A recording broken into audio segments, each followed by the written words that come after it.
Ya, selamat siang. Kita mulai ya. Maaf terlambat. Hari ini kita bahas berpikir kritis di dalam filsafat, sains, teologi, dan seni.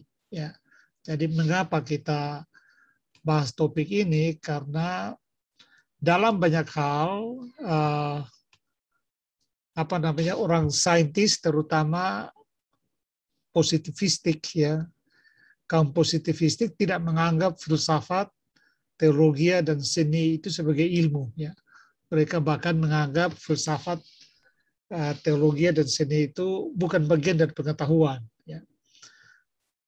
Nah, padahal kita misalnya di UKSW kan ada teologi, ada seni ya, dan juga filsafat. Oleh karena itu perlu kita luruskan, perlu kita tunjukkan bahwa berpikir kritis ya, bisa beroperasi baik dalam sains, filsafat maupun teologi dan seni. Ya. Ini kan tentu dalam kaitannya dengan bagaimana proses pengetahuan itu berjalan. Ya. Proses pengetahuan itu terjadi dan dikomunikasikan. Nah, kita lihat tujuan pertemuan kita hari ini. Yang pertama, mahasiswa diharap bisa memahami bagaimana kerja ya, berpikir kritis dalam membentuk pengetahuan, baik dalam perspektif sains, filsafat, agama, maupun sains. Ya. Jadi sebenarnya dari sudut pandang filsafat, itu baik agama maupun sains, seni, dan filsafat itu masing-masing adalah perspektif pengetahuan. Jadi pengetahuan itu kaya sekali dan punya banyak perspektif, dan perbedaan perspektif itu membawa implikasi pada perbedaan metodologi. Oleh karena itu kita perlu mempelajari semuanya. Ya. Nah, sesi ini saya kira dalam rangka itu. Nah, yang kedua, tujuan yang kedua, mahasiswa diharapkan memahami hakikat berpikir kritis dan perannya dalam membentuk pengetahuan, mulai dari realitas keseharian hingga kepada data, informasi, knowledge, dan membentuk kebajikan ya, atau wisdom. Oke, ciri pengetahuan itu ada 4 sebenarnya. Semua jenis pengetahuan, baik sains, filsafat, teologi, maupun seni, punya 4 ciri. Ya. Yaitu metodis, sistematis, koheren, dan kritis. Ya. Ini 4 ciri yang dimiliki oleh berbagai bentuk perspektif pengetahuan. Ya. Sekali lagi, metodis, sistematis, koheren, dan kritis tentang realitas. Ya. Jadi dalam hal ini tentu saja disesuaikan dengan jenis realitas yang menjadi kajian dari masing-masing jalur atau jenis pengetahuan yang dimaksud. Ya. Nah, oleh karena itu sesi ini kita akan melihat satu persatu. Ya. Nah, dalam hal ini berpikir kritis itu memiliki ciri. Ya. Jadi kalau tadi pengetahuan memiliki 4 ciri, maka kita lihat bagaimana ciri berpikir kritis sehingga bisa berkontribusi di dalam membentuk 4 perspektif pengetahuan tadi. Ya. Yaitu sebagai tools, ya, dia menyediakan elemen-elemen pokok bernalar dan standar-standar universal baku, sedemikian sehingga membantu proses olah pengetahuan. Ya. Sesuai dengan ideal-ideal atau sesuai dengan ontologi atau objek kajian dari masing-masing jenis pengetahuan. Ya. Sekali lagi yang dimaksud jenis pengetahuan adalah sains, filsafat, teologi, dan seni. Ya. Nah, kita tahu bahwa realitas itu sangat kompleks, ya, sangat beragam.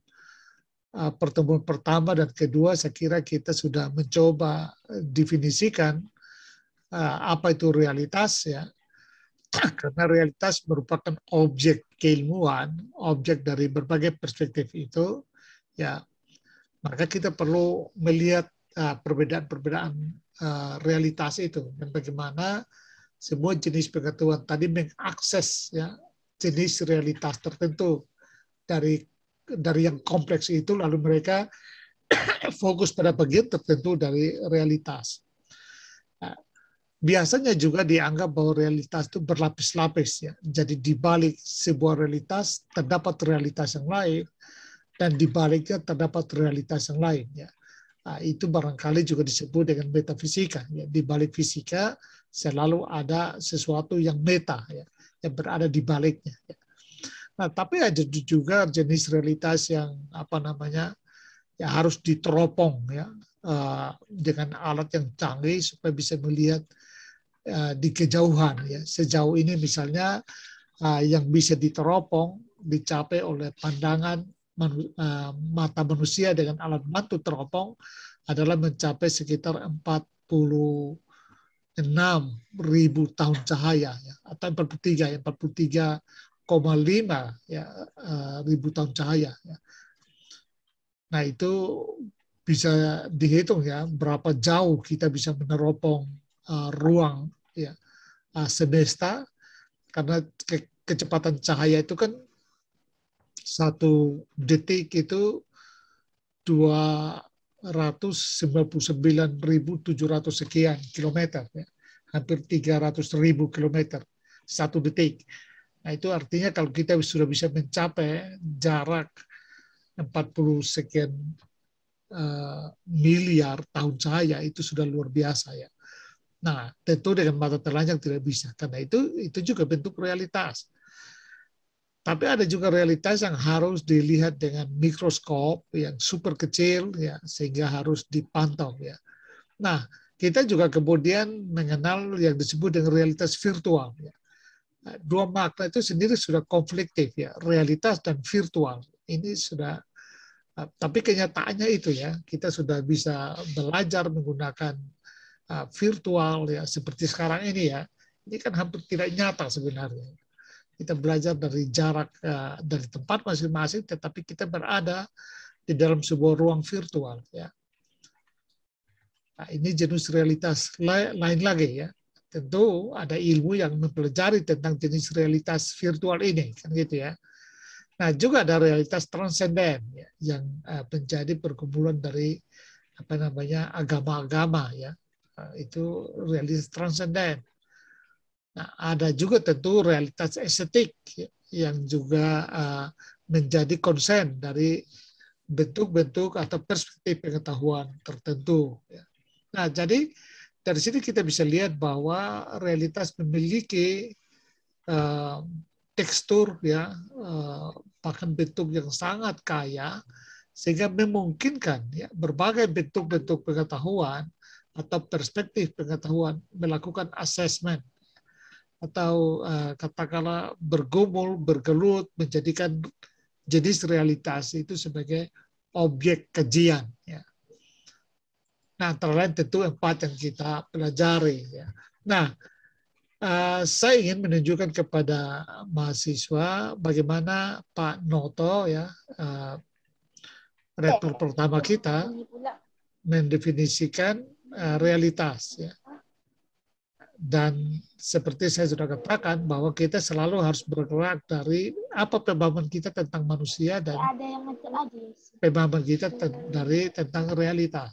Tidak masalah, dianggap sebagai bentuk realitas atau katakanlah pengetahuan. Ya. Tetapi kita di UKSW sejak berdiri sudah mengenal 4 jenis realitas ini.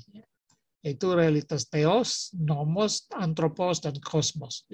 Theos tentu saja ya, realitas yang berkaitan, yang transenden, yang berkaitan dengan realitas Tuhan. Itulah yang dikaji oleh teologi ya. Dan nomos itu realitas yang mengkaji hal-hal yang berkaitan dengan nilai, norma, moral ya. Nah, itu punya realitas tersendiri. Anthropos itu realitas yang berkaitan dengan manusia, dan itu banyak ilmu yang berkaitan dengan manusia ya. Ada yang mengkaji hanya kebutuhannya saja yang kita sebut dengan ekonomi, ada yang mengkaji gejala jiwanya saja yang kita sebut dengan psikologi, ada yang mengkaji interaksi antara orang dan kita sebut dengan sosiologi dan seterusnya ya. Itu antropos. Tapi juga ada realitas kosmos ya, yaitu alam semesta secara keseluruhan yang juga menjadi bidang kajian dari banyak jenis ilmu ya.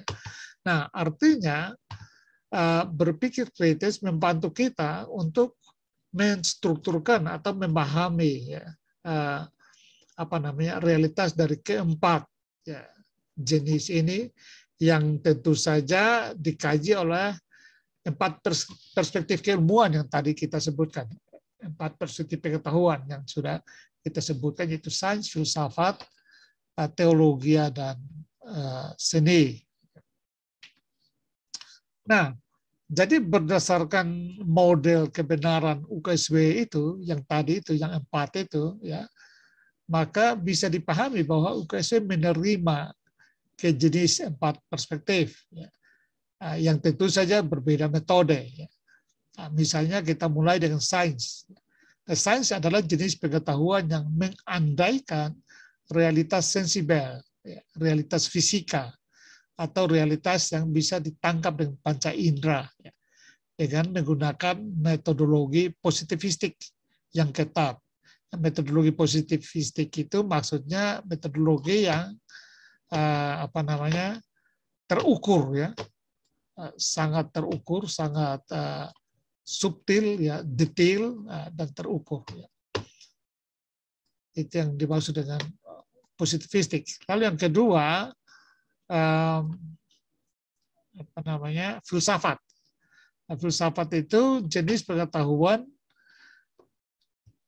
dengan mengandaikan baik realitas fisika maupun metafisika, ya, menggunakan metodologi penalaran, ya, bernalar. Ya.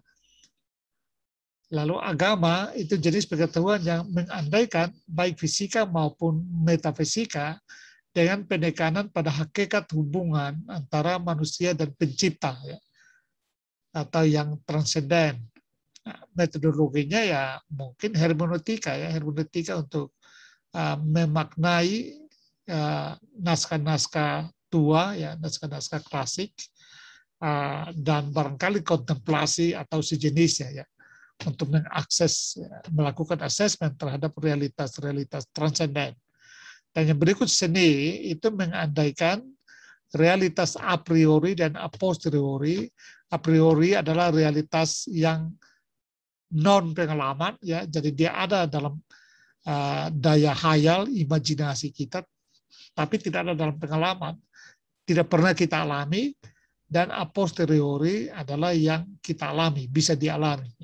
Nah, tentu metodenya adalah mengekspresikan realitas atas dasar estetika ya. Nah, ini contoh a priori, ini misalnya ya orang berpuisi ya, orang berpuisi atau menggambar ya, melukis, itu juga biasanya dia mengakses ya realitas a priori ya, di dalam imajinasinya yang sebenarnya tidak ada dalam dunia pengalaman, ya, tetapi dia bisa ekspresikan ya, dalam bentuk karya sedemikian rupa sehingga bisa menghadirkan daya estetik yang sebenarnya secara tidak langsung menggambarkan sejenis realitas tertentu. Ya. Nah, kalau kita lihat, maka semua jenis pengetahuan ini punya metodologi sendiri untuk melakukan assessment atau katakanlah mengkaji ya apa yang menjadi objek realitasnya itu. Nah, kita juga bisa melihat ya empat bentuk pengetahuan itu di dalam model ini ya. Jadi filsafat membagi menjadi 3 bidang yang disebut dengan filsafat ada atau filsafat philosophy of being. Dibagi 2 yaitu ontologi dan metafisika. Ya. Ontologi adalah jenis realitas yang hanya bisa ditangkap dengan panca indera. Sementara metafisika adalah jenis realitas yang tidak bisa ditangkap dengan panca indera. Nah, kalau kita lihat apa bentuk 4 jenis yang diperkenalkan oleh Pak Noto, yaitu theos, nomos, anthropos, dan kosmos, maka theos dan nomos itu masuk dalam kategori metafisika. Ya. Sementara anthropos dan kosmos itu masuk dalam ontologi. Nah, yang berikut adalah filsafat pengetahuan. Ya. Nah, itu terdiri dari 4, yaitu logika, epistemologi, metodologi, dan filsafat ilmu. Dan yang ketiga, filsafat nilai terdiri dari estetika dan etika. Ya. Nah, di mana posisi berpikir kritis? Berpikir kritis ada di logika, ya. Jadi bagian dari epistemologi. Nah, sudah dengan demikian dalam posisi seperti ini, mudah kita pahami bahwa apapun jenis pengetahuan itu, baik sains, filsafat, agama, ataupun seni, tentu menggunakan logika, menggunakan nalar. Ya. Tidak ada jenis pengetahuan yang tidak menggunakan nalar. Ya. Artinya apa? Nalar atau logika tidak berurusan dengan apakah jenis realitas itu diterima atau tidak. Apakah sains menerima realitas teologi atau tidak, menerima realitas seni atau tidak. Itu logika tidak berurusan dengan itu. Logika berurusan dengan bagaimana dia bekerja, beroperasi untuk membantu perspektif-perspektif ini menata konten ya, dari realitas itu sebagai bagian dari jenis pengetahuan yang ingin diperkenalkan. Ya. Nah, mengapa demikian? Karena manusia itu makhluk berpikir. Ya. Jadi sebenarnya alasannya sederhana, manusia makhluk berpikir. Setiap produk yang dihasilkan, baik itu produk seni, produk karya ilmiah, atau produk-produk yang berkaitan dengan iman atau perenungan filosofis, itu semua pasti lewat proses bernalar atau proses berpikir. Jadi dengan kata lain, maka berpikir kritis dia masuk di dalam sebuah jenis-jenis pengetahuan. Terlepas dari pengetahuan itu diakui atau tidak ya oleh saling mengakui atau tidak, itu berpikir kritis tidak akan masuk ya sampai dalam perdebatan-perdebatan yang seperti itu. Ya.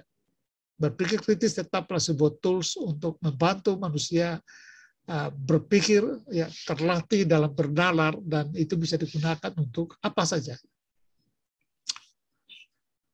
Nah, kita lihat misalnya, ini contoh yang menarik untuk kita lihat bagaimana proses kerja dari berpikir kritis di dalam pembentukan pengetahuan. Ya. Nah, ini disebut dengan piramida pengetahuan, ya, diperkenalkan oleh seorang sosiolog, ya, Russell Ackoff. Ya. Dia tahun 1989 menulis From Data to Wisdom. Ya. Nah, sebenarnya dia menunjukkan bagaimana pengetahuan, level tertinggi dari pengetahuan seharusnya adalah kebijaksanaan. Ya. Dengan kata lain, semakin tinggi pengetahuan seseorang, seharusnya makin bijak. Ya. Sebaliknya, makin rendah, makin tidak bijak. Ya. Jadi kira-kira dengan membuat piramid seperti ini, maka kita bisa tahu bagaimana pengetahuan berproses, yang mulai dari bahan dasarnya sampai ke level tertinggi, yaitu wisdom itu. Ya. Nah, kita tahu bahwa memang tujuan tertinggi, tujuan ideal dari pengetahuan adalah mencapai kebijaksanaan. Nah, kebijaksanaan itu adalah pengetahuan yang diinternalisasi atau diaplikasikan. Jadi pengetahuan yang sudah terinternalisasi dan diaplikasikan dalam sikap hidup, itulah kebijaksanaan. Nah, kebijaksanaan dengan kata lain adalah sikap dari orang-orang yang berpengetahuan. Nah, kalau kita lihat memang ini sesuatu yang perlu disampaikan. Beberapa waktu lalu dari Kementerian Pendidikan atau ya dari KPK ya sempat menginformasikan bahwa ternyata para pelaku korupsi 60-70% itu tamat sarjana ya, baik S1, S2 maupun S3, bahkan ada profesor ya. Nah, ini sebenarnya menunjukkan ada sesuatu yang tidak beres dalam proses pengetahuan kita. Ya. Jadi pendidikan tinggi tetapi kok nggak bijak, ya, berbuat kejahatan. Ini ada yang tidak beres dalam proses pengetahuan. Nah, itulah sebabnya butuh berpikir kritis. Ya. Karena berpikir kritis membantu kita memproses, ya, bahan-bahan dasar pengetahuan itu sampai dengan level tertingginya, yaitu mencapai kebijaksanaan. Nah, di bawah kebijaksanaan adalah pengetahuan. Ya. Pengetahuan adalah pola yang terbentuk setelah mengolah dan memahami informasi. Ya. Pengetahuan adalah sintesa, formula, atau model. Ya. Nanti saya akan jelaskan lebih detail di dalam slide berikut. Dan di bawah pengetahuan adalah informasi, yaitu data yang dimaknai, data yang dikategorikan, data yang dikait-kaitkan, dan kemudian diinterpretasi. Lalu yang paling rendah, ya paling dasar adalah data. Data adalah realitas yang didokumentasikan, yang disimbolkan, realitas yang dicuplik, sehingga menjadi data. Jadi setiap apapun yang kita lakukan, Anda lakukan kalau Anda dokumentasikan, entah dalam bentuk foto, dalam bentuk kuantitas, ya berapa persen misalnya, ya, atau dalam bentuk kualitas, itu sudah menjadi data. Ya. Nah, saya nanti akan jelaskan di slide berikut ini. Nah, ini ya, kalau Anda perhatikan di sini, saya memodifikasi model Akov tadi dengan menambahkan satu di paling dasar adalah realitas keseharian. Ya.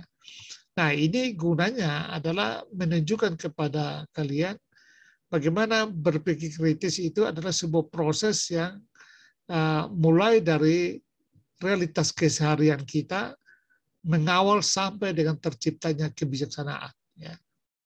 Kita lihat satu persatu, ya. Jadi prosesnya kalau tadi kita di Akov kita lihat dari atas ke bawah, ya, dari wisdom ke data, ya.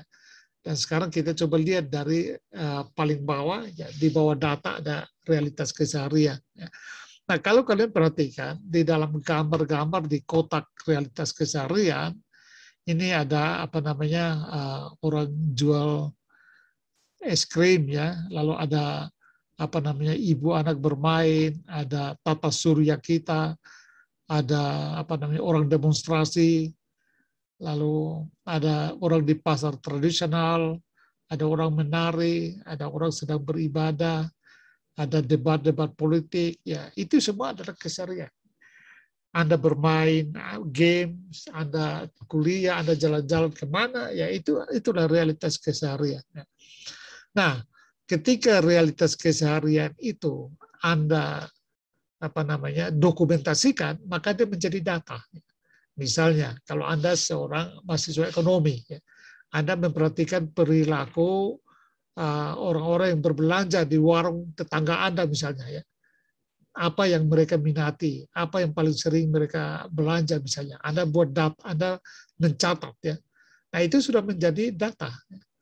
Jadi yang membedakan seorang pemikir kritis dengan yang bukan pemikir kritis adalah pada kemampuan untuk mendata, ya, kemampuan untuk mencatat, memberikan perhatian kepada bagian-bagian tertentu dari realitas yang menjadi minatnya untuk didokumentasikan agar menjadi data. Ya.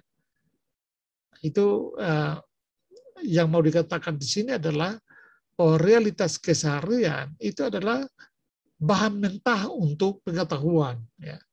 Bahan mentah untuk teori-teori besar. Jadi tiap hari kita sebenarnya berada di dalam sebuah kubangan pengetahuan. Kita berada dalam sebuah horizon pengetahuan. Ya.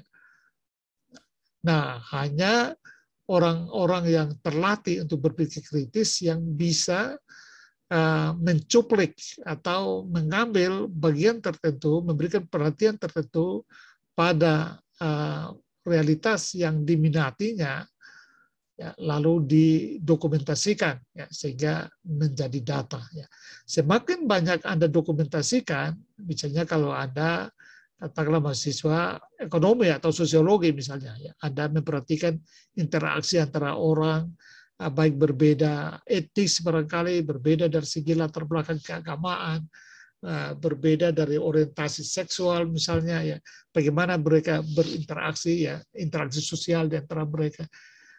Dan Anda memperhatikan itu secara detail, Anda mendokumentasikannya, mendatanya, jumlahnya, ya, bagaimana pola-pola interaksi mereka. Nah, itu menjadi data ya. Jadi setelah didokumentasikan itu berarti Anda sudah memiliki data ya. Anda sudah membuat data. Anda lalu bisa membaca, cari bacaan-bacaan lain untuk memperkaya data Anda ya. Nah, itu sudah proses awal dari pengetahuan ya. Nah, tetapi kan tidak hanya sampai situ. Setelah data banyak yang Anda kumpulkan ya. Jadi sekali lagi berproses dari keseharian naik ke data, lalu data sudah banyak yang Anda kumpulkan ya, dari data dari jenis realitas yang sama ya. Misalnya kalau berkaitan dengan interaksi sosial ya interaksi sosial, berkaitan dengan fenomena Gojek ya Gojek ya, berkaitan dengan apa lagi, apapun itu ya, perilaku tertentu untuk Anda mau penelitian psikologi misalnya, itu fokus itu. Semakin banyak data Anda semakin mendekati realitas sesungguhnya. Mengapa? Karena data itu kan sebenarnya simbol yang mewakili realitas. Ya. Data itu sebenarnya adalah penciutan ya, miniatur dari realitas. Nah, semakin banyak data yang Anda kumpulkan, lalu Anda interpretasi, maknai data itu, hubungkan data itu satu data dengan data yang lain, lalu Anda interpretasi dan maknai. Nah, itu menjadi informasi ya. Jadi informasi adalah data yang telah diberi makna, data yang telah dihubung-hubungkan untuk memberikan kita informasi baru ya. Kalau data mentase kan belum memberikan informasi apa-apa ya. Tapi kalau dia sudah diinterpretasi, maka dia sudah memberikan informasi ya. Nah, tetapi juga tidak akan sampai di situ saja ya. Kita sudah punya informasi ya, dan harus terus menerus mengumpulkan data dari sini ya, dari keseharian, lalu menginterpretasi menjadi informasi, memiliki sebanyak-banyaknya informasi, lalu kita kaitkan satu dengan yang lain, kita lihat polanya, pola dari informasi-informasi itu, maka itu menjadi pengetahuan ya. Jadi pengetahuan adalah informasi-informasi yang telah terpola, ya, atau pola dari hubungan-hubungan antara informasi. Ya. Nah itu bisa juga kita sebut itu teori, ya. Jadi knowledge itu bisa juga teori, ya. Sintesa ya, dan seterusnya, model, ya, model ilmiah, formula, ya, itu sudah termasuk pengetahuan. Ya. Nah, kemudian pengetahuan itu kita internalisasi. Pengetahuan itu kita praktekkan dalam kehidupan. Lalu akan menghasilkan kebajikan ya, atau wisdom. Ya. Nah, dalam pengamatan saya, ya menurut saya, kebanyakan orang, apalagi kita di Indonesia, itu masih bergerak hanya di antara data dan informasi. Ya. Pengumpul data lalu informasi, pengumpul data informasi, dan tidak naik ke knowledge, apalagi wisdom. Ya. Saya berharap kalian menjadi generasi baru yang berpikir kritis sehingga mampu untuk mengawal, ya, mengambil sumber-sumber pengetahuan dari realitas keseharian, menjadikannya data, lalu mentransfernya menjadi informasi sampai ke level knowledge dan wisdom. Ya. Nah, mengapa? Kita akhirnya karena di sini, itulah sebabnya yang tadi saya sudah katakan bahwa ada keluhan banyak orang-orang sarjana, ya, baik S1, S2, S3 maupun profesor, ya, 60% sampai 70% para koruptor itu dari situ. Ya. Nah, itu karena hanya bergerak di sini. Ya. Pengetahuan kita, model pendidikan kita hanya membuat orang-orang kita cukup bergerak di data dan informasi, tidak naik sampai ke level knowledge. Ya.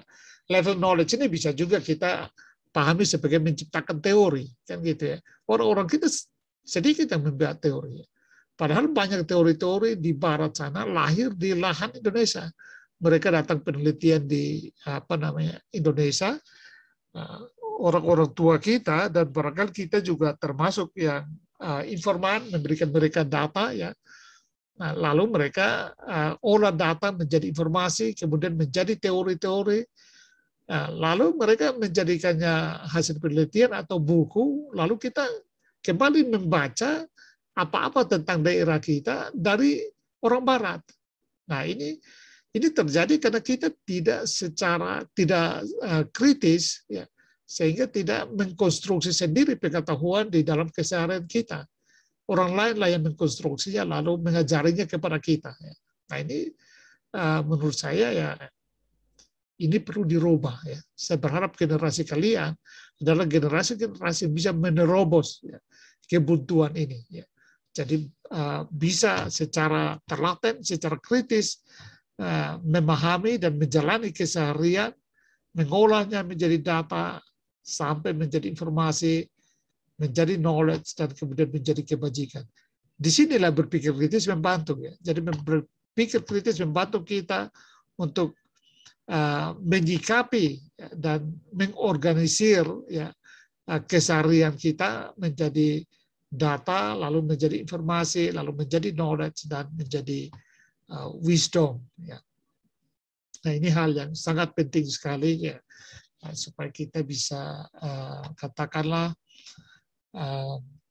ya mengembangkan ilmu pengetahuan. Ya.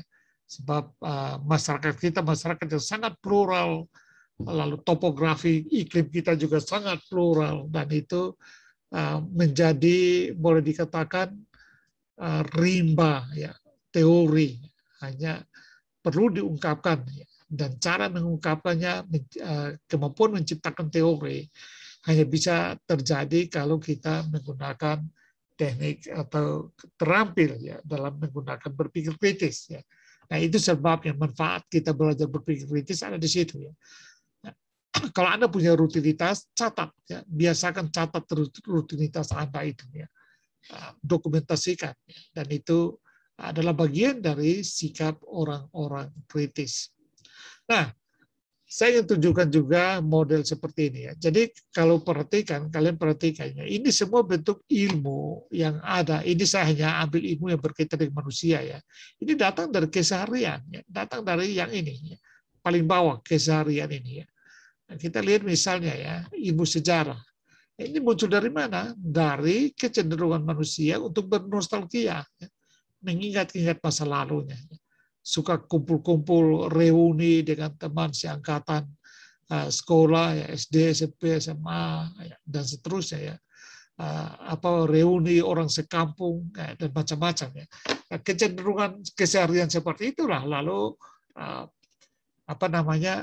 bagi orang-orang yang berpikir kritis, yang kemudian menata, ya, mensistematisasi kecenderungan itu lalu menjadi ilmu sejarah. Ya. Begitupun hukum. Ya. Hukum muncul karena mengamati keseharian manusia. Ya. Ada yang suka mengganggu, ada yang suka menjahati orang lain. Ya. Dengan adanya itu lalu muncullah ilmu hukum untuk menertibkan. Ya. Sebab kalau tidak muncul, tidak ada hukum, maka masyarakat menjadi anarkis, ya. Tidak bisa diatur, ya. Menjadi liar sehingga yang kuat menang atas yang lemah. Ya. Itulah sebabnya ilmu hukum. Dan demikian juga psikologi. Psikologi muncul dari pengamatan terhadap gejala-gejala kejiwaan orang per orang, ya. Perilaku orang per orang dalam keseharian. Itulah muncul psikologi. Ilmu ekonomi juga begitu. Mengamati perilaku ekonomi, ya, selera belanja, ya, dan lain-lain ya. Dan dari situ, dari keseharian seperti itulah lalu muncul apa yang disebut dengan ilmu ekonomi. Ya. Ilmu spiritual juga begitu saya kira ya.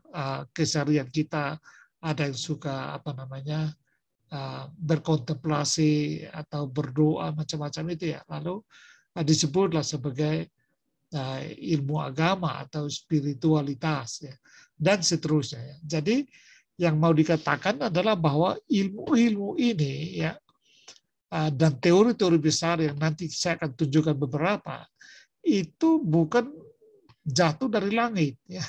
Itu di konstruksi dan keseharian kita. Dan orang-orang yang mengkonstruksi itulah yang disebut dengan para pemikir kritis. Artinya dari keseharian-keseharian ini, lalu berpikir kritis bekerja, yaitu dengan cara membantu mengorganisir data, menghubungkan, menstrukturkan, dan mensistematisasi data, memaknai dan menginterpretasi data, mensintesakan atau menyimpulkannya sehingga menjadi pengetahuan, lalu dipublikasikan, yaitu katakanlah disebut dengan uji publik akademik.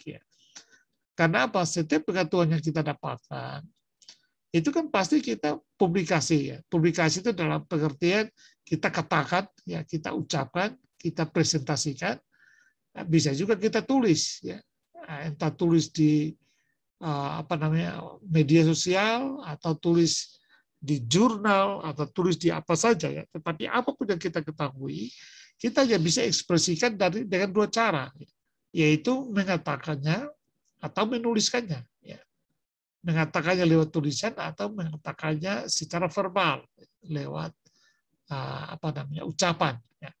Nah, jadi sekali lagi berpikir kritis adalah tools bagi kita untuk mencermati, mengobservasi keseharian kita, memprosesnya sehingga bisa menjadi data, lalu informasi, lalu menjadi pengetahuan dan kemudian membentuk kebajikan kita.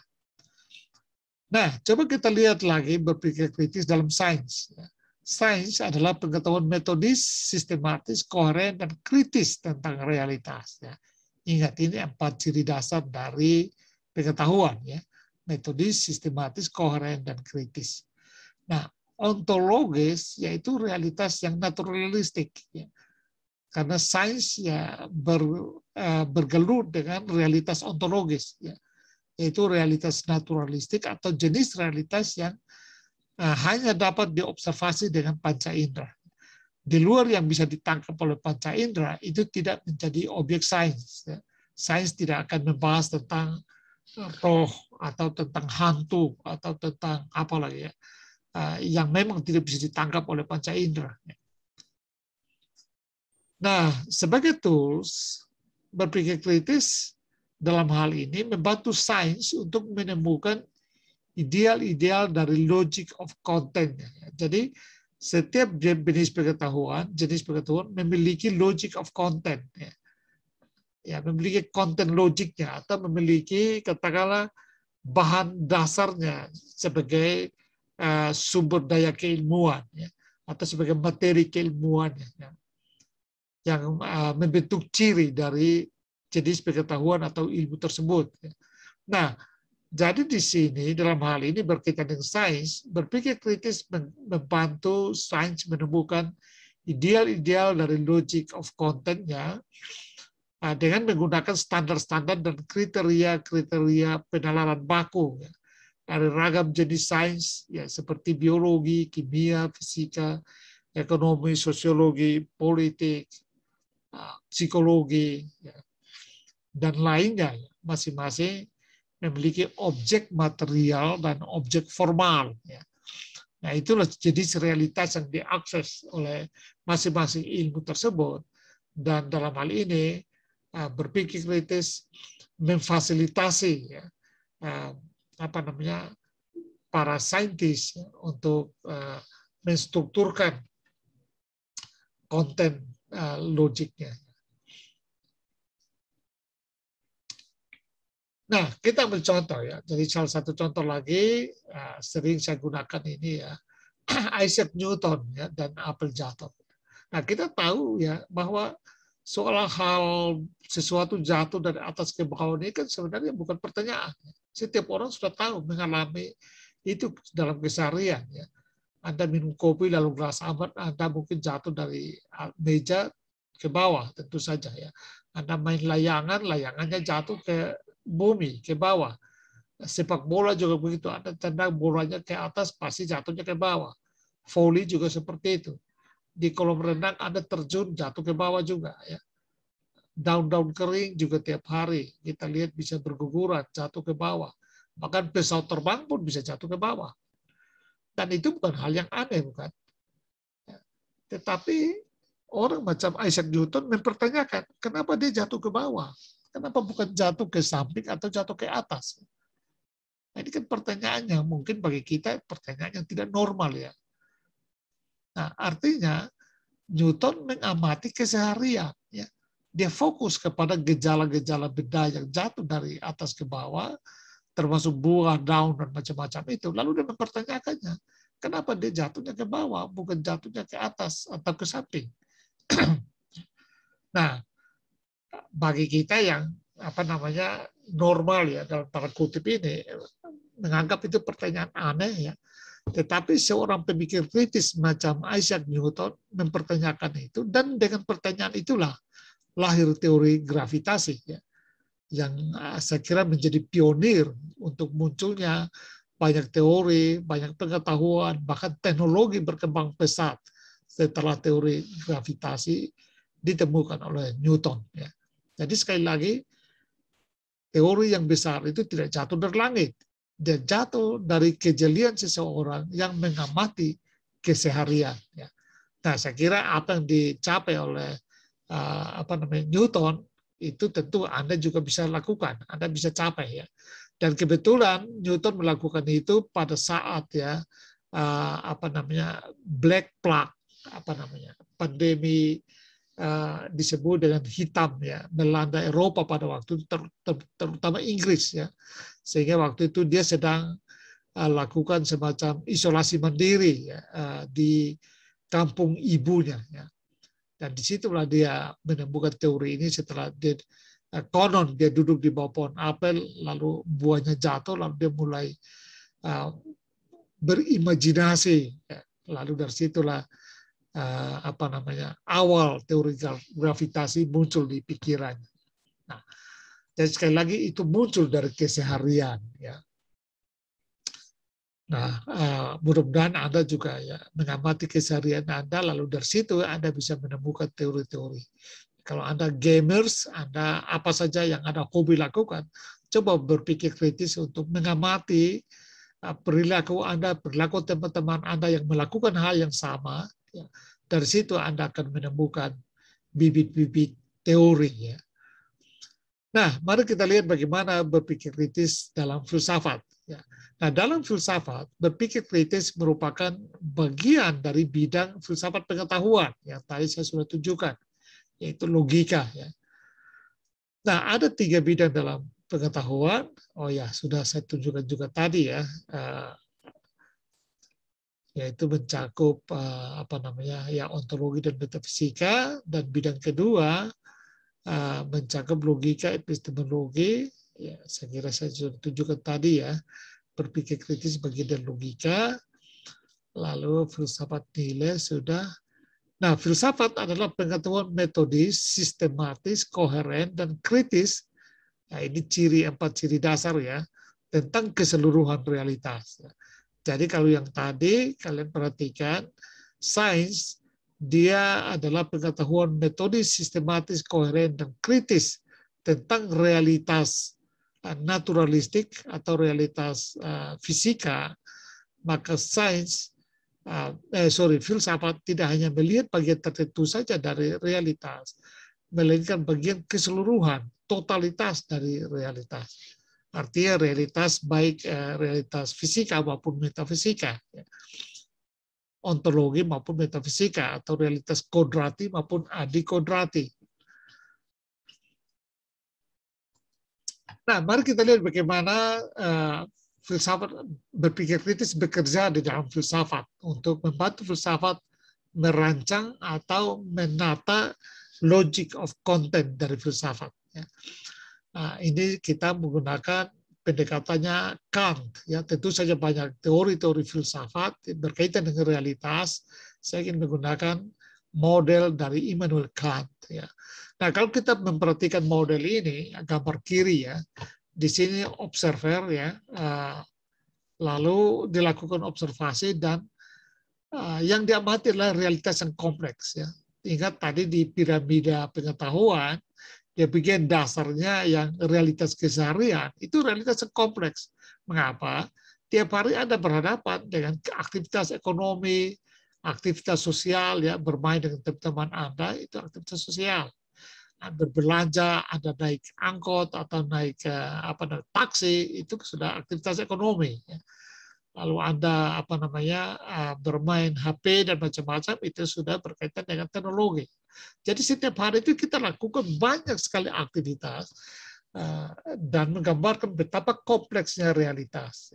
Tetapi seorang pemikir kritis nanti dia akan fokus pada jenis tertentu dari realitas untuk menjadi concernnya yang nanti dia bangun. Nah, ini dalam model ini menunjukkan bagaimana observer mengamati realitas yang kompleks. Ya. Nah, bagaimana dia bisa menangkap realitas yang kompleks ini? Kita sambil contoh ya. Kita lihat bergeser ke gambar yang kanan ya. Bapak ini sedang mengamati mbak atau ibu atau apa ya yang ini ya. Nah, kalau kalian perhatikan, maka bapak ini sebagai observer ya, lalu ibu ini sebagai yang diobservasi ya, yang sedang diamati, entah dia sadar atau tidak sadar.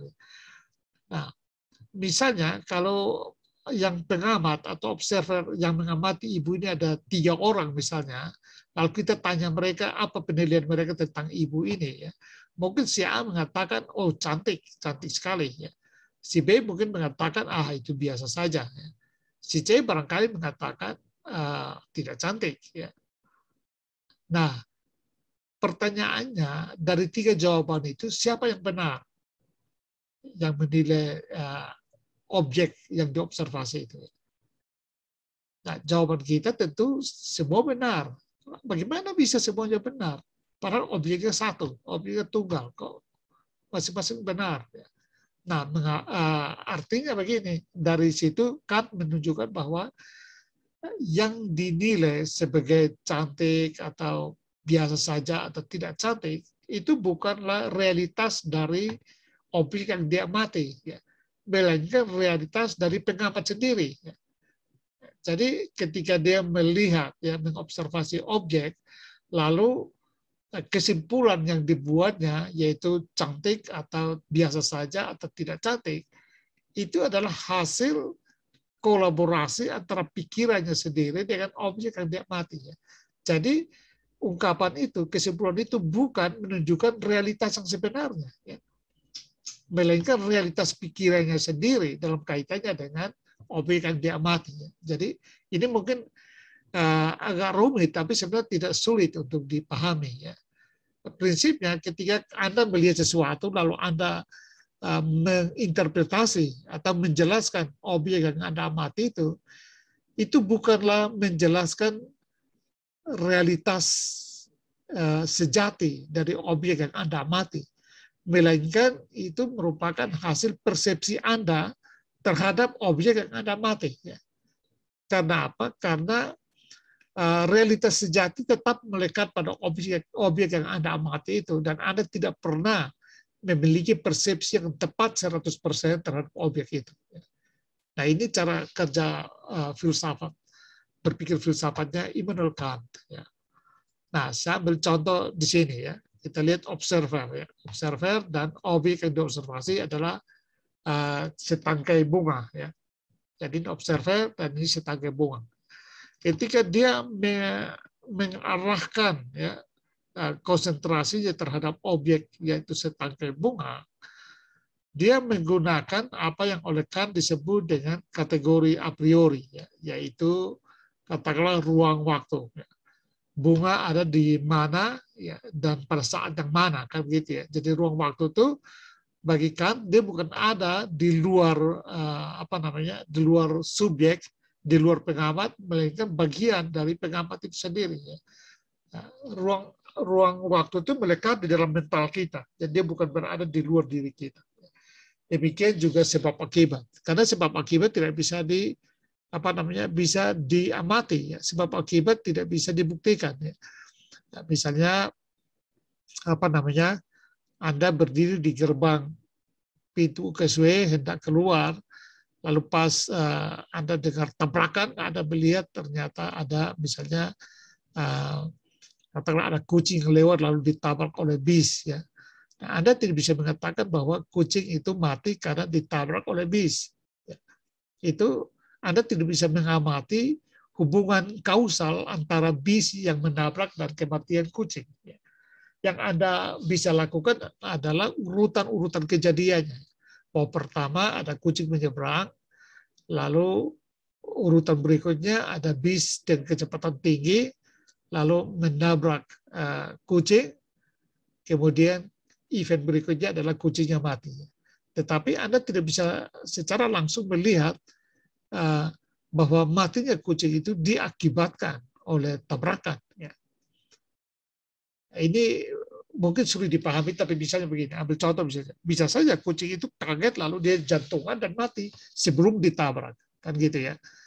Jadi yang mau dikatakan adalah bahwa kausalitas itu tidak bisa diamati dalam pengalaman.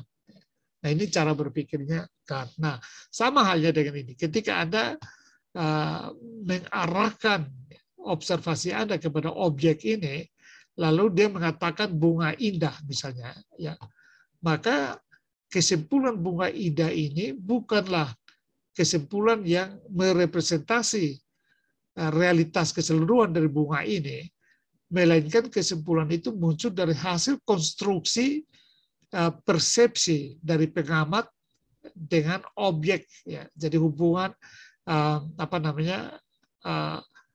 hubungan pengamat, persepsi pengamat dengan objek yang diamati lalu dikonstruksi menjadi kesimpulan, ya, bunga indah. Ya. Mungkin kalau pengamat lain muncul, dia akan mengatakan bahwa tidak indah, biasa saja misalnya. Ya, dan itu tidak masalah. Ya. Tapi ini dia menunjukkan bagaimana pikiran bekerja. Ya. Dan itulah filsafatnya kan. Nah, di situ berpikir kritis membantu, ya, untuk menata, mengolah, ya, semua tahapan-tahapan pengamatan sampai dengan muncul kesimpulan tentang bunga indah misalnya. Itu yang dimaksud. Jadi berpikir kritis adalah dia membantu mulai dari proses awal pengamatan sampai dengan membuat kesimpulan apakah bunga itu indah atau tidak indah. Itu namanya proses memproduksi konten pengetahuan. Jadi di filsafat memproduksi konten pengetahuan dengan dibantu oleh berpikir kritis. Nah sama halnya dengan sains tadi, ya, yang saya ngomong soal Isaac Newton tadi, ya, itu juga begitu. Ya. Berpikir kritis membantu dia mulai dari apel jatuh itu, lalu menghubungkan dengan benda-benda yang lain jatuh di seluruh dunia, semua benda jatuh ke bawah, ya, lalu dengan logika matematik, ya, lalu terciptalah hukum gravitasi. Nah, lalu kita lihat berpikir kritis dan agama atau teologi, ya. Teologi tentu saja adalah pengetahuan yang metodis, sistematis, koheren dan kritis tentang realitas transenden, ya, yaitu realitas yang melampaui naturalistik atau melampaui alam, melampaui fisika, yang dapat dihayati, ya, melalui iman percaya. Jadi bukan melalui nalar. Ini harus dibedakan, ya. Cara mengakses, lakukan asesmennya bukan dengan rasio, ya, melainkan dengan iman. Tetapi juga tidak berarti iman yang tanpa rasio. Ya. Adanya penalaran itu atau berpikir kritis itu menunjukkan bahwa iman menjadi utama, tetapi dia juga memiliki daya nalar. Dan nanti kita akan lihat bagaimana berpikir kritis berperan di dalamnya. Ya. Nah, sebagai tools berpikir kritis tentu, ya, membantu teologi menemukan ideal-ideal logic of content-nya dengan menggunakan standar-standar dan kriteria penalaran baku. Jadi baik seorang yang mengkontemplasikan religiusitasnya atau melakukan ritual-ritual keagamaan, ya. Tetapi ketika dia harus menstrukturisasi pengalamannya, ketika dia ingin mengatakan, ya, mengekspresikan pengalaman imannya itu, ya, dia membutuhkan berpikir kritis, ya, untuk mengungkapkannya, baik lewat perkataan, ya, jadi verbal maupun nonverbal, perkataan maupun lewat tulisan, kan gitu ya. Jadi struktur, dia tetap butuh struktur berpikir untuk menata pengalamannya, untuk mentransformasi pengalamannya di dalam platform-platform yang memungkinkan untuk diobjektivasi oleh pihak luar. Ya. Nah, sebagaimana sains dan filsafat yang tadi kita sudah lihat, ya, punya metodologi, tentu saja teologi juga punya metode, ya, punya metode tersendiri, ya, untuk melakukan mengakses realitas-realitas transenden atau realitas yang katakanlah menjadi objek kajiannya, ya, mengidentifikasi, menginterpretasi, menstrukturkan, dan mengaplikasinya. Ya. Nah, operasi berpikir kritis itu dibutuhkan dalam semua proses tersebut untuk membantu teologi menciptakan logic of content-nya. Ya.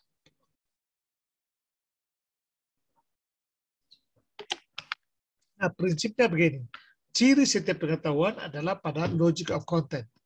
Nah, karena itu sebagai akademisi, sebagai orang yang belajar, ya, tugas kita sebenarnya adalah memproduksi logic of content, kan gitu ya, logic of content dari disiplin ilmu atau apa yang menjadi minat kita. Ya. Kita memproduksi logic of content. Jadi kita tidak hanya menjadi juru bicara dari para ahli, ya, tapi kita sendiri harus berproses menjadi ahli yang ikut berkontribusi dalam menciptakan logic of content. Nah, disitulah peran dari berpikir kritis. Ya. Nah, lalu mari kita lihat lagi berpikir kritis dalam seni. Ya. Tentu seni ini paling unik. Ya. Nah, boleh dikatakan bahwa seni adalah pengetahuan yang metodis, sistematis, koheren, dan kritis tentang realitas estetik, ya, realitas keindahan, baik yang bersifat naturalistik maupun adikurati, ya, bersifat ontologis maupun metafisika, ya, yang diterapkan melalui pengalaman manusia sebagaimana diekspresikan, ya, melalui ragam bentuk karya seni dan humaniora. Nah, sebagai tools, berpikir kritis membantu seni menemukan ideal-ideal dari logic of content-nya dengan menggunakan standar dan kriteria pendalaman baku. Ya, kita tahu bahwa seni memiliki tekstur yang paling beragam, ya. Karena apa? Karena setiap orang memiliki sensitivitas seni, ya. Dia memiliki apresiasi tertentu terhadap seni, sensitivitas tertentu terhadap jenis-jenis seni. Ya. Ada yang misalnya dalam hal menari, membuat puisi, membuat drama, membuat sastra, membuat lukisan, dan lukisan pun bermacam-macam, ya. Tapi itu bentuk mempresentasikan jenis realitas yang menjadi objek kajian. Dan untuk mempresentasikan semua itu tentu saja dia butuh berpikir kritis supaya apa yang dipresentasikannya bisa terorganisir dengan baik, bisa tersistematisasi dengan baik, sehingga bisa diakses, ya, oleh pihak luar. Ya. Nah, jadi dari situ kita sudah bisa lihat, ya, bahwa berpikir kritis bisa, ya, atau sudah pasti membantu baik sains, filsafat, teologi, dan seni dalam memproduksi kontennya, ya.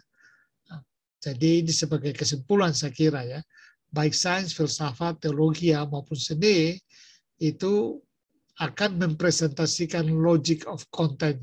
Jadi tidak ada satupun bentuk pengetahuan yang tidak mempresentasikan logic of content-nya. Tidak mempresentasikan apa yang menjadi objek, ya, pengetahuannya yang telah dihasilkannya.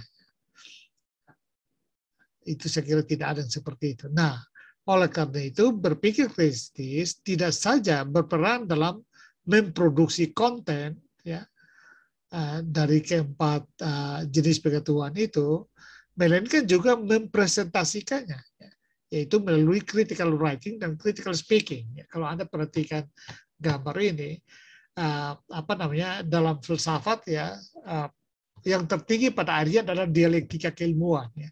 Dialektika keilmuan artinya setelah kita memperoleh pengetahuan, maka pengetahuan itu kita harus bisa komunikasikan ke forum-forum ilmiah dalam bentuk misalnya menulis ke jurnal-jurnal, mempresentasikannya di seminar-seminar ya dan lain-lain itu agar mendapatkan tanggapan ya dari komunitas keilmuan. Ya, bisa juga bantahan, sanggahan, ya, bisa juga debat-debat yang keras ya.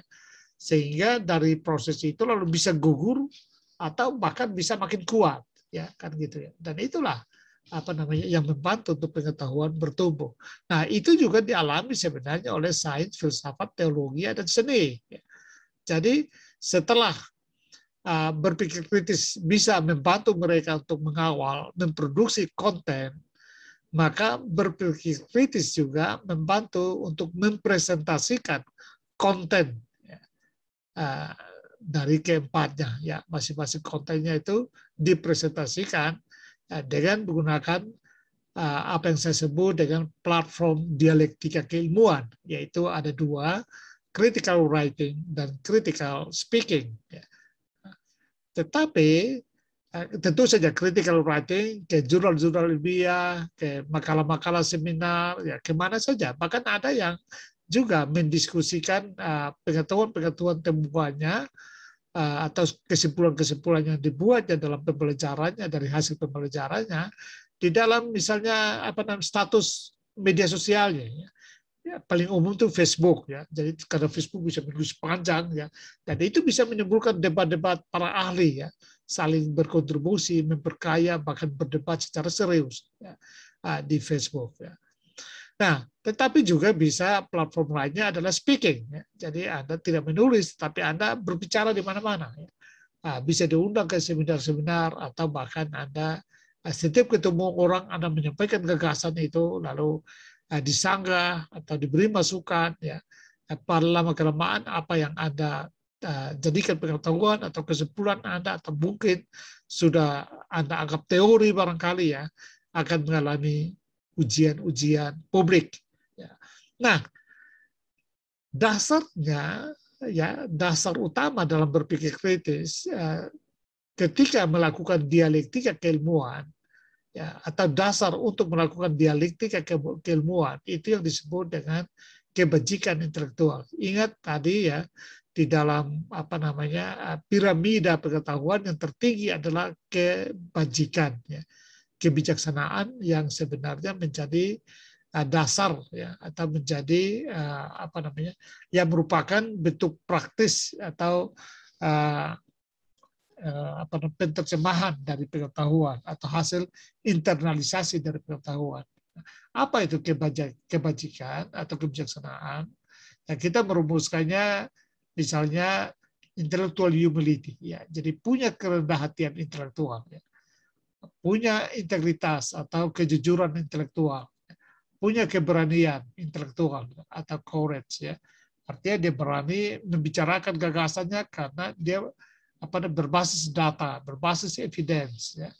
Lalu punya empati, artinya dia punya kemampuan untuk mempertimbangkan pandangan-pandangan yang berbeda, ya. Teori-teori yang bertentangan dengan teori yang dibangunnya, ya. Itu dipertimbangkan atau dibahas secara jujur, ya. Lalu keuletan intelektual, ya. Dan kemudian fair-minded, ya, bersikap dan bersifat adil.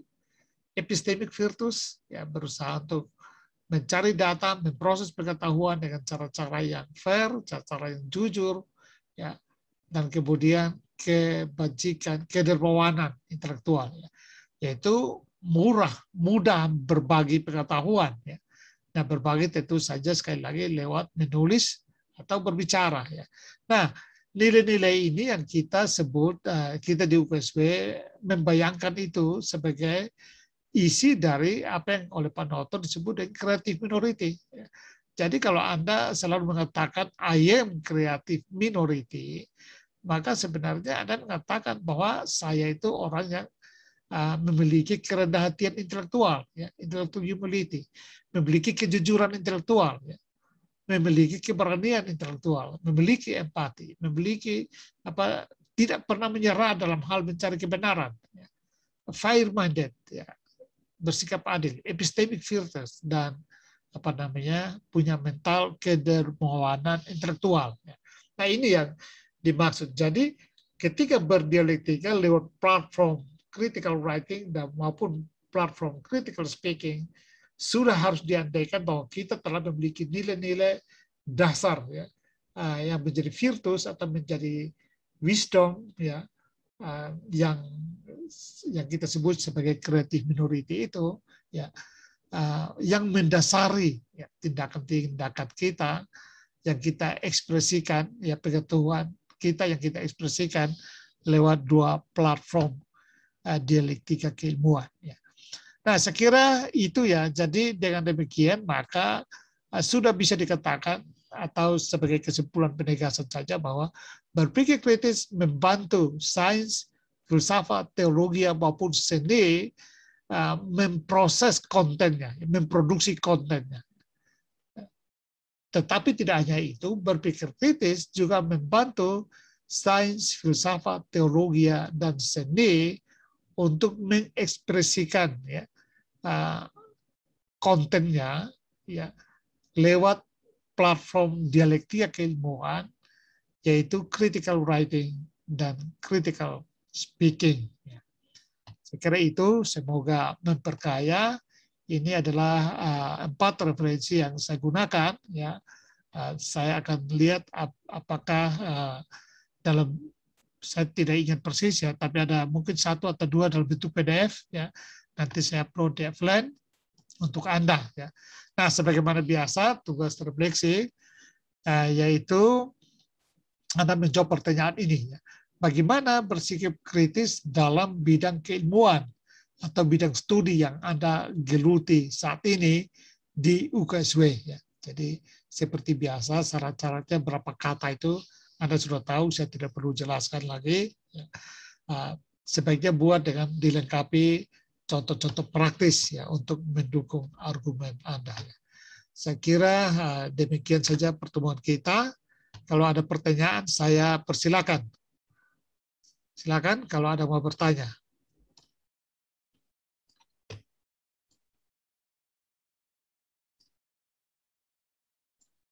Apakah ada? Saya persilakan.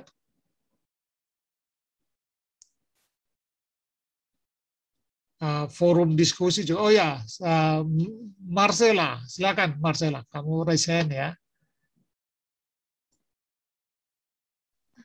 Ya, selamat siang Pak, terima kasih atas kesempatannya. Ya. Saya izin bertanya mengenai berpikir kritis dalam ajaran agama atau teologi. Jadi kan Bapak sampaikan kalau berpikir kritis di dalam ajaran agama atau teologi itu membantu menemukan logic of content dengan menggunakan standar baku dan kriteria yang ada.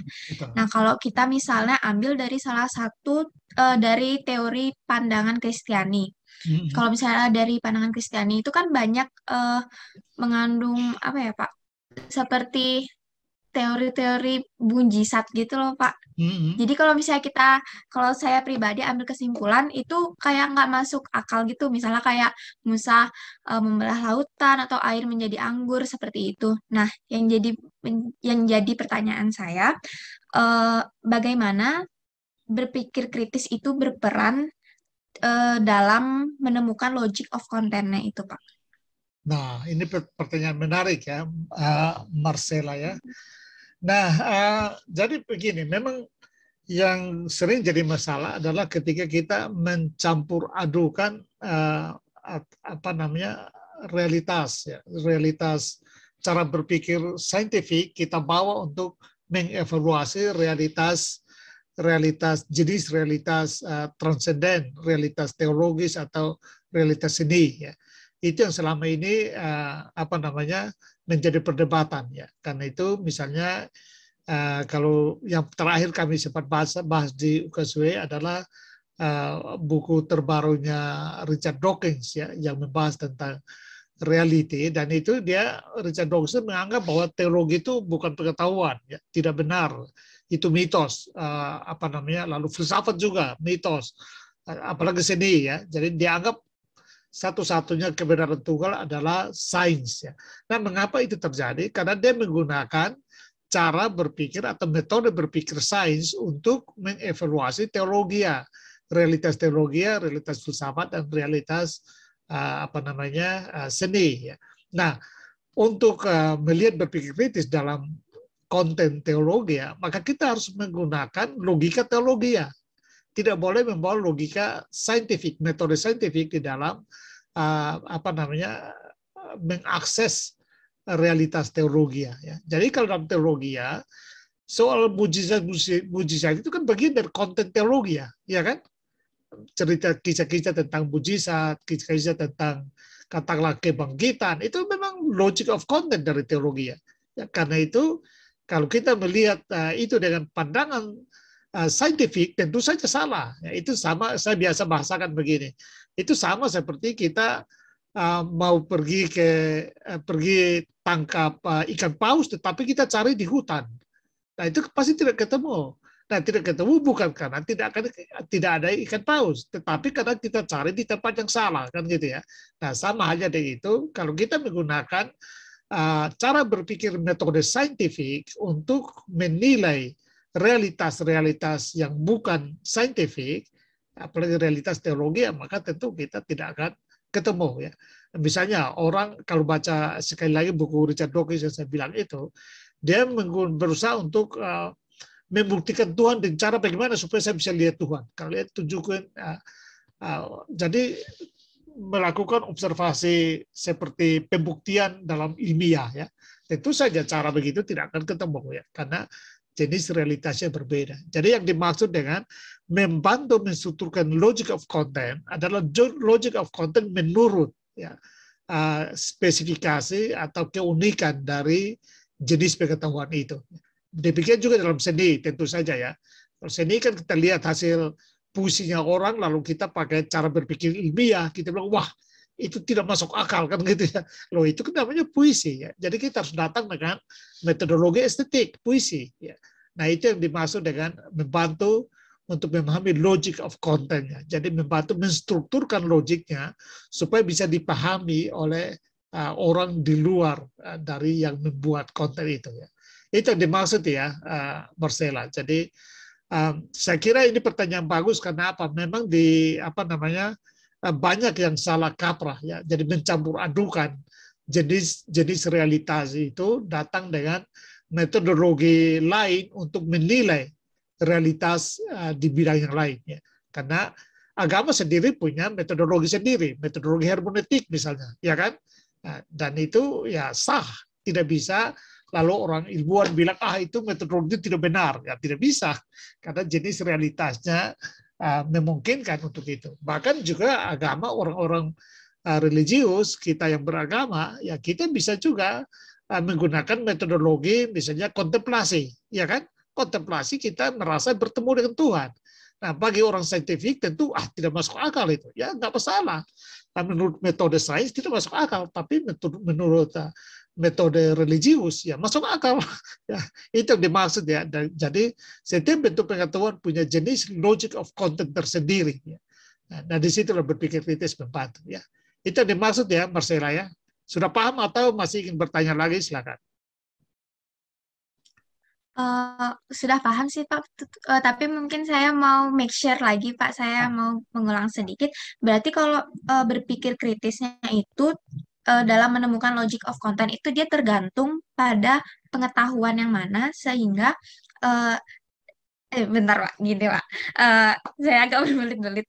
Jadi maksudnya kalau berpikir kritis dalam menemukan logic of content itu tergantung dari pengetahuan mana yang kita pilih, sehingga dari pengetahuannya itu kita bisa menyampaikan ilmunya itu kepada orang lain. Itu yang dimaksud dari logic of content, ya, Pak. Betul. Sehingga ilmunya itu bisa diterima Betul. orang lain. Artinya ketika, terima kasih, Pak. Marcella, kamu fakultas apa? Fakultas Ekonomika dan Bisnis, Pak. Oh ya, oke, bagus, ya. Jadi, oke, saya kira kamu teologi, ya. Tapi maksudnya begini, ya. Berpikir kritis ya membuat ketika seorang katakanlah orang beragama mengolah pengalaman religiusnya itu dan mengkomunikasikan, dia kan butuh nalar, ya kan? Nah itulah yang dimaksud dengan berpikir kritis. Jadi menstrukturkan pengalamannya itu untuk dikomunikasikan atau ditulis ya. Nah itulah pemikiran kritis membantu di situ maksudnya. Jadi nalarnya tidak acak-adul gitu ya, tapi nalarnya bisa teratur, tertata dengan baik ya sehingga bisa dimengerti ya, oleh orang lain. Ya. Tentu saja orang sesama, orang yang sama-sama percaya kan gitu ya. Kalau dengan orang yang ateis tentu saja dia tidak percaya dan gak usah urus kalau dia memang tidak percaya. Ya. Karena dia memandang dari dunia yang lain kan gitu ya. Nah, itu maksudnya ya. Ya silakan kalau masih ada. Pak. Ya terima kasih juga. Silakan apakah ada lagi yang mau bertanya? Fasila, silakan Fasila. Ya, Pak, saya izin bertanya sebelumnya. Terima kasih Pak atas kesempatan yang diberikan. Meneruskan dari pertanyaan dan pernyataan dari Marcella tadi, kemudian bagaimana Pak cara menyikapi logic of content yang betul, sedangkan seperti yang dikatakan Bapak masih banyak orang yang menggunakan logic of content itu dengan tidak betul atau tidak benar, Pak. Jadi bagaimana? Terima kasih, Pak. Nah itulah sebabnya Fasila di UKSW lalu kita terutama lewat pusat pemikiran kritis lalu kita mau menunjukkan bahwa baik sains, teologi, seni maupun filsafat itu semua adalah bentuk pengetahuan yang kita akui ya. Nah, tentu di universitas lain itu belum sampai ke level itu. Mereka yang mengakui sains saja. Ya. Nah, itu mereka biasanya bermasalah dengan status beragamanya mereka. Karena ketika mereka hanya mengakui kebenaran sains, lalu didebat keimanannya, mereka jadi goyah, ya kan? Nah, goyah karena apa? Karena mereka hanya percaya pada realitas saintifik, lalu ketika datang ke beragama itu kan tidak bisa dibuktikan secara saintifik, kan gitu ya. Nah, karena mereka menganut kebenaran tunggal itu. Nah, sementara kita di UKSW setelah kami mempelajari apa yang diajarkan oleh Pak Noto, yaitu 4 jenis realitas, yaitu theos, nomos, anthropos, dan kosmos, maka kami sepakat ya bahwa UKSW tidak menganut yang seperti yang dianut oleh sebagian besar katakanlah ilmuwan ya. Kami menganut bahwa itu semua bentuk ilmu, bentuk perspektif keilmuan, yaitu keilmuan sains, keilmuan filsafat, teologi dan seni, itu semua bentuk pengetahuan ya. Nah, itu yang makanya kami memutuskan untuk memberikan berpikir kritis ya kepada mulai angkatan kalian ya, dengan maksud supaya kalian memahami ini. Jadi kalau orang mendebat Anda, mendebat iman Anda dengan metode saintifik, Anda jawab santai saja ya. Anda tidak bisa menangkap ikan paus di hutan, kan gitu ya. Kalau Anda mau masuk hutan, gunakanlah metode penjelajahan hutan, kan gitu.